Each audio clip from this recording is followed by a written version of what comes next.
ఎలా ఉన్నారు? బాగున్నారా? ఈరోజు ఒక కవిత్వం చెప్పుకోవాలి కదా, మనం చెప్పుకుందామా? పడమటిది నాటకం అంట. మబ్బులన్నీ ముఖాన్ని రంగులేసుకొని ఆకాశ వేదికపై నాటకం ఏదో వహిస్తున్నాయి. విప్లవ నాటకం అనుకుంటూ పగలంట సాగిన నాటకంలో ఎన్ని మలుపులో మరెన్ని పోరాటాలు, అన్ని బతుకు కోసమే కదా.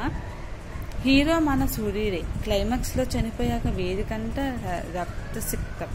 మబ్బులన్నీ ఆ నెత్తుడితోనే ముఖాల రంగులు కడిగేసుకొని సంతాపంగా చీకటి గుడ్డ కప్పేశాక పొద్దున్న చూసిన నాటకాన్ని చుట్టూ చేరి పువ్వు కొడుతున్న పిల్ల నక్షత్రాలకి కథలు చెప్తుంది చందమామ. నా కూర చూసిన నాటకం కంటే వింటున్న కథే బాగా నచ్చింది. అలా వింటూ వింటూ చుక్కలతో పాటు నేను నిద్రపోయాను. నా పక్కన మాత్రం రాత్రంతా కళ్ళు తెరుచుకొని ఆలోచిస్తూనే ఉంది జీవితం.